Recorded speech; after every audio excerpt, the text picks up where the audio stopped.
En mai 2010, mon meilleur ami Andy et moi voulions créer un jeu vidéo qui allait révolutionner à jamais le jeu en réalité virtuelle et le genre horreur. Nous venions tous deux de quitter l'université, moi après avoir étudié la programmation informatique et Andy après avoir étudié le design artistique numérique. Nous étions tous deux des gamers passionnés. Je pense que nous avons joué à peu près à tout, jeux de course, JRPG, MMO, jeux de sport. La liste est longue. Nous voulions créer un jeu différent de tout ce qui existait à l'étranger. Vous trouverez peut-être cela ambitieux pour deux gamers indépendants en herbe, mais nous étions tous les deux très ambitieux. Andy était un grand fan d'horreur et c'est lui qui a eu l'idée en premier. Nous avions entendu parler des cinémas en 4 dimensions qui faisaient leur apparition en Corée et à Londres. Dans ces cinémas, on ne se contente pas de regarder un film, on le ressent et on le sent aussi. Si le film se déroulait dans une forêt de pins, par exemple, des déclencheurs libéraient une odeur de pin pour le public. De même, si les personnages se trouvaient sur le pont d'un navire balayé par le vent dans le film, des ventilateurs soufflaient pour reproduire les conditions. L'objectif était de créer une expérience plus réaliste et interactive pour les spectateurs, et nous avons pensé que ce serait génial d'essayer de mettre cela en œuvre avec un jeu en 4D. Évidemment, nous n'avions pas les ressources humaines nécessaires pour développer un jeu entier par nous-mêmes. Nous étions très endettés à cause de nos études universitaires et n'aurions jamais pu nous permettre d'acheter le matériel de réalité virtuelle. Sans compter que nous n'avions aucune idée de la manière de développer la technologie nécessaire pour créer l'expérience de jeu en 4D. Tout au long de l'été suivant, nous avons travaillé sans relâche pour développer notre réseau et présenter nos idées à divers développeurs, indépendants ou grands noms du secteur. Ils étaient intéressés, mais le concept 4D en était encore à ses débuts, et personne n'était prêt à investir du temps et des ressources sans garantie de succès. Je ne vais pas vous ennuyer avec les détails, mais nous avons finalement eu une percée en septembre lorsque Systelien, une société indépendante, nous a contactés après que nous ayons essayé de leur présenter notre idée.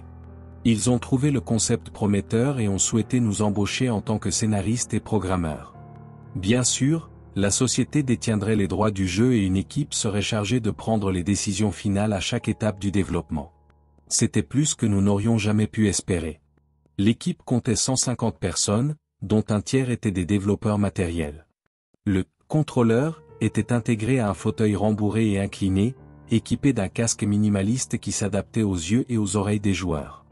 Le joystick et les boutons situés sur les accoudoirs pouvaient être intervertis pour s'adapter aux joueurs gauchers ou droitiers. Très high-tech, n'est-ce pas?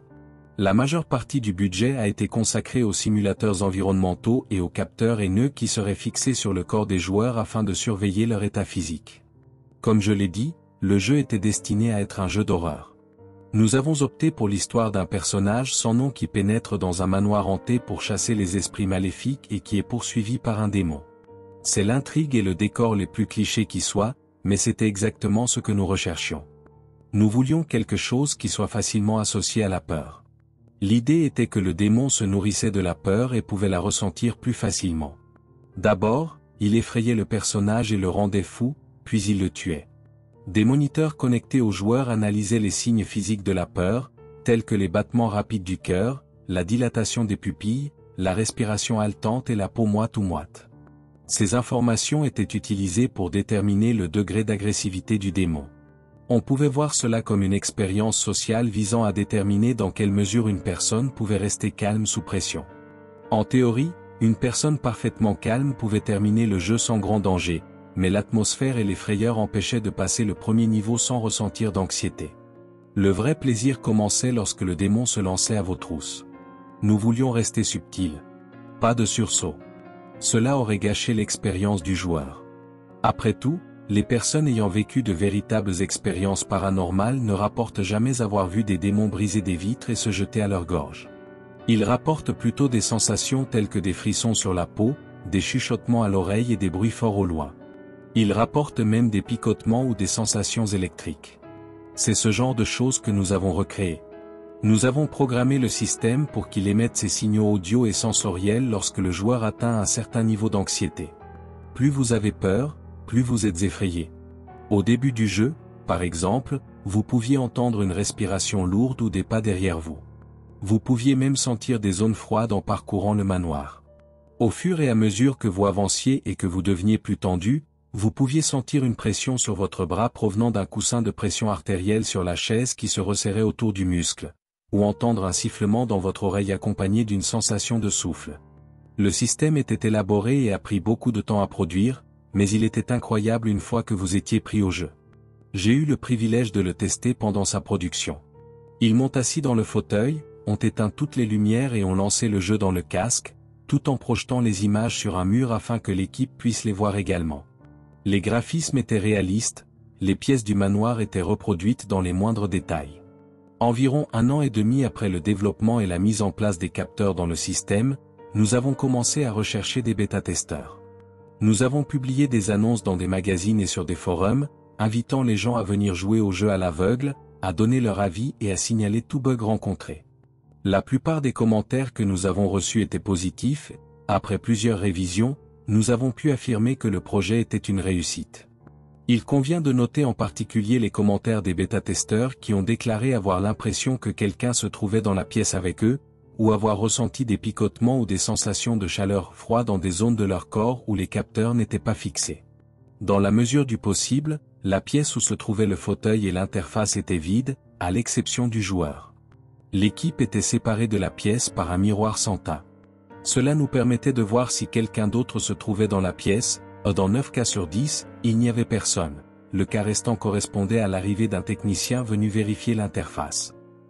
Nous désactivions et réactivions certaines simulations auditives et sensorielles afin de déterminer celles qui procuraient le plus de stimulation. Lors d'une partie, le joueur pouvait ressentir des zones froides, qui étaient alors désactivées lors de la partie suivante. Nous n'avons jamais informé les joueurs des simulations qui étaient activées ou désactivées. Les cas les plus étranges sont ceux où une personne jouant au jeu pour la première fois a signalé un signal qui était clairement désactivé. Dans un cas particulier, une femme d'âge moyen a déclaré avoir senti qu'on lui tirait doucement les cheveux. Je peux vous affirmer qu'à ce moment-là, cela n'avait pas été programmé dans le jeu. C'était un événement étrange, mais qui pouvait facilement être attribué à l'imagination. En fait, nous avons supposé que la plupart des cas de ce type étaient dus au pouvoir de la suggestion. Nous avons simplement conseillé aux autres bêta-testeurs de ne pas discuter de leurs expériences afin que les nouveaux venus puissent profiter d'une expérience authentique. Comme cela arrive souvent dans ce genre de situation, les rumeurs ont commencé à se répandre. L'une de mes préférées était celle selon laquelle les employés de Systelien étaient des sectateurs qui sacrifiaient secrètement les bêta-testeurs aux démons représentés dans le jeu. Je ne sais pas comment cette rumeur a pu perdurer aussi longtemps, étant donné qu'il n'y a eu absolument aucun rapport faisant état de blessures sur le site ou à l'extérieur, et que tous les testeurs sont sortis vivants du bâtiment.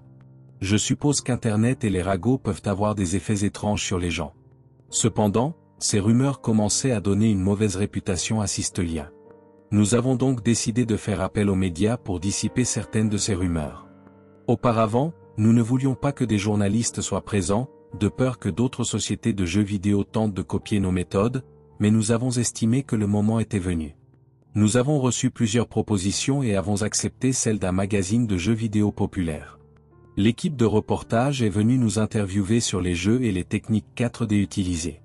Nous en avons profité pour leur faire visiter le bâtiment et démentir les rumeurs concernant les sacrifices d'animaux et d'humains. Après l'interview, l'équipe de journalistes a voulu essayer le jeu, ce qui était assez drôle. Ils ont tous fait des commentaires positifs. Lorsque l'article a été publié, les dons et les demandes d'interview ont afflué. Andy et moi avons dit que nous aurions dû laisser les médias entrer plus tôt, vu tous les avantages que cela nous apportait. Plus nous parcourions les forums de Systelien, plus nous trouvions de fils de discussion où des gens affirmaient avoir vécu des expériences similaires à celles du jeu après avoir quitté Systelien et être rentrés chez eux. Ils vivaient dans leur vie quotidienne les mêmes phénomènes surnaturels que dans le jeu. Ils disaient tous avoir l'impression que quelqu'un s'approchait très près d'eux, regardait par-dessus leur épaule et respirait dans leur nuque. C'était un aspect du démon du jeu que nous avions omis de mentionner. Ils n'avaient aucun respect pour l'espace personnel. Les témoignages ont fini par faire état d'activités poltergeist mineures et violentes. Les gens vivaient cela pendant plusieurs jours après le jeu. Si ces témoignages ont contribué à faire passer le message, ils n'ont pas suffi à dissiper les rumeurs selon lesquelles les testeurs étaient possédés. Le fil de discussion le plus populaire, où ces témoignages étaient archivés, appelait affectueusement le démon à l'origine de ces incidents le démon de Systelien, ou le spectre de Systelien. Je préférais le spectre de Sistelia. Puis vint le jour où un jeune homme de 17 ans, appelons-le John, déclara vouloir intenter un procès contre nous parce qu'il avait été griffé en jouant au jeu. Si je me souviens bien, John allait bien jusqu'à ce qu'il arrive au sous-sol du manoir, où il se mit à crier pour que nous le laissions sortir. La seule preuve des griffures était une série de photos prises après qu'il eut quitté le bâtiment. Les égratignures sur les photos étaient profondes et rouges, elles n'avaient clairement pas été infligées par un être humain.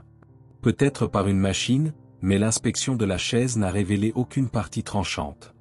La plainte a finalement été abandonnée, car il n'y avait aucun moyen de prouver qu'il ne s'était pas égratigné avant d'entrer. Après tout, nous ne procédons pas à un examen complet du corps avant d'asseoir nos testeurs sur la chaise. À ce stade, nous avons décidé de ne plus faire appel à des bêta-testeurs aléatoires et de tester le jeu nous-mêmes pendant les dernières phases de développement. J'ai été l'un des premiers à m'attacher. Ils avaient tellement enrichi le gameplay et ajouté tellement de nouveaux indices que je reconnaissais à peine le jeu auquel j'avais joué la première fois. Je me souviens avoir descendu l'escalier du hall après avoir exploré une série de couloirs sombres éclairés par de vieilles lampes victoriennes. Je sentais mes paumes transpirer et les poils de ma nuque se hérisser. Le vent soufflait dehors depuis une demi-heure et on aurait dit que quelqu'un sifflait une marche funèbre. Je me suis arrêté dans l'escalier pour vérifier les fenêtres à la recherche de textures étranges à corriger, quand j'ai senti un picotement dans le haut du dos, comme si quelqu'un appuyait sa poitrine contre moi. Ce n'était pas seulement dans le jeu, je pouvais sentir la pression dans la réalité. J'ai tendu la main et n'ai senti que la chaise. Mais ce qui m'a vraiment fait sursauter, c'est la voix qui a murmuré mon nom à mon oreille. C'était un murmure, mais très clair, impossible de le confondre avec le vent. J'ai tourné la caméra, même si je savais qu'il n'y aurait rien à voir. Le démon avait toujours été invisible. Je comprenais maintenant pourquoi certains de nos testeurs avaient plaisanté en disant qu'ils se sentaient violés en jouant. Je pensais qu'il s'agissait d'une blague d'Andy, mais il a insisté sur le fait qu'il n'avait pas programmé le démon pour qu'il prononce le nom du joueur. Cela aurait été mon travail, pas le sien. Il ne s'occupait que de la conception des skins. Néanmoins, j'étais convaincu que quelqu'un s'amusait à me faire peur. Il n'y avait même pas d'endroit où entrer son nom. Cela devait être préenregistré. J'ai terminé le reste de la zone, puis je suis rentré chez moi pour rédiger mon rapport. C'était encore une longue nuit, je travaillais tard depuis plusieurs semaines, car la date limite approchait. Le temps était clément jusqu'à environ 2 heures du matin, quand le vent s'est levé et qu'il s'est mis à pleuvoir à verse. Andy et moi étions habitués au temps bipolaire, venant du Midwest. Je n'y ai pas prêté attention et j'ai continué mon travail. Jusqu'à ce que le courant soit coupé. J'ai attrapé ma lampe torche, sentant toute l'anxiété du jeu revenir. Mais cette fois, c'était différent, je le savais. Ma maison n'était pas hantée et je n'avais jamais cru aux fantômes. Mon cerveau me disait que c'était ridicule, mais mon cœur qui battait à tout rompre me disait le contraire. Je ne pouvais m'empêcher de sentir chaque courant d'air et d'entendre chaque craquement du plancher tandis que je descendais vers le générateur, qui se trouvait bien sûr dans la cave. Les marches en bois me conduisirent dans l'obscurité, et lorsque j'atteignis le sol en béton, j'envisageais sérieusement de remonter à l'étage et de me réfugier dans mon lit.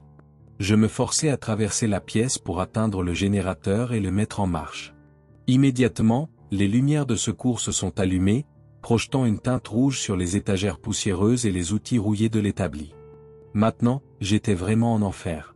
Le chemin du retour n'était pas aussi pénible que celui de l'aller, et je me suis rappelé que tout ce que j'avais vécu dans le jeu n'était que cela, dans le jeu.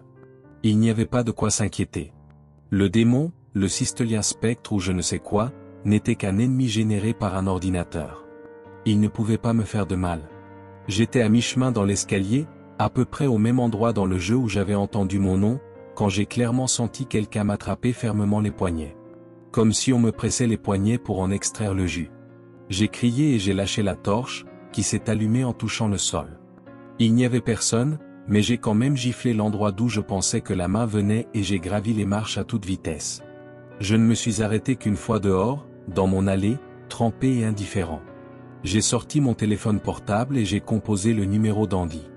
Il m'a dit qu'il savait ce que je ressentais. Pendant sa partie test, il avait accidentellement poussé son personnage dans un feu parce qu'il était trop occupé à regarder le reste de la pièce. Nous avions tous ri de son erreur, mais il n'avait pas mentionné qu'il avait ressenti une sensation de brûlure dans le bas de la jambe après que nous l'ayons sorti du jeu. Quand il est rentré chez lui et a regardé sa jambe, il a découvert qu'il avait une brûlure au 1er degré à l'endroit où son personnage avait touché le feu. Je me suis rendu chez lui pour voir la brûlure de mes propres yeux. Il avait déjà appliqué une pommade sur la zone et l'avait recouverte d'un pansement, mais quand il a retiré le pansement, j'ai vu une brûlure rouge et enflée. Par curiosité morbide, j'ai appelé les autres membres de notre équipe qui avaient testé le jeu ce jour-là. C'était la même histoire pour tout le monde. Dans le jeu, Gilles se tenait devant une fenêtre qui s'était brisée, se coupant les mains en ramassant les morceaux d'un vase en céramique qui était tombé par terre. Le personnage de Matthew avait été écrasé par une étagère qui s'était renversée, puis la portière de sa voiture s'était refermée sur sa main avant qu'il ait eu le temps de la retirer, lui cassant 3 doigts. J'ai regardé à nouveau mes poignets, où des ecchymoses violacées commençaient à apparaître. Cela ne pouvait pas être une coïncidence. Je ne savais pas ce qui se passait, mais ce n'était plus seulement un jeu. Le lendemain était un jour férié, donc tout le monde chez Sistelien était en congé. J'ai invité tous ceux qui le souhaitaient à retourner dans la salle de jeu pour essayer de rejouer au jeu une dernière fois. Andy et moi avions envisagé toutes les possibilités. Le but du jeu était de faire entrer le personnage dans le manoir et d'exorciser le démon. Pour cela, il fallait collecter des bougies spéciales et les allumer en cercle dans le grenier du manoir. Une fois quelques étapes supplémentaires franchies, le démon serait chassé de la maison et tout reviendrait à la normale.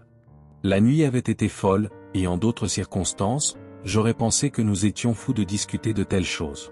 Cependant, nous pensions que peut-être, en terminant le jeu, par extension, le rituel où nous pourrions mettre fin à ce qui se passait. Après tout, personne n'avait jamais terminé le jeu du début à la fin auparavant. Le jeu était aussi complet qu'il pouvait l'être. Andy s'est porté volontaire pour jouer, ce dont je lui étais reconnaissant. C'était peut-être lâche de ma part, mais je ne voulais pas être celui qui y allait. La pièce était glaciale pendant que nous fixions les nœuds. Nous avons jeté une couverture sur Andy pour l'empêcher de geler. Les autres, 5 au total, sans compter Matthew qui était allé à l'hôpital pour se faire soigner la main, se sont rassemblés derrière la vitre sans teint pour observer. C'était étrange de voir sa progression dans le jeu. Je connaissais tous ces couloirs par cœur, pour avoir passé des mois à travailler sur les fichiers du jeu. Mais maintenant, tout semblait nouveau, sachant de quoi le jeu était capable.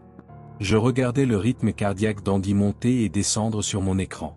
Ses analyseurs de température cutanée s'affolaient à chaque fois qu'il tournait un coin. Comme prévu, il sentait le démon se rapprocher et sa peur montait en flèche. Mais cette fois, ses interactions étaient plus modérées. Je luttais contre le sentiment qu'il attendait simplement le bon moment. Le démon n'était fait que de 1 et de 0. Les chiffres ne peuvent faire de mal à personne. C'est ce que je me disais en frottant mes poignets meurtris.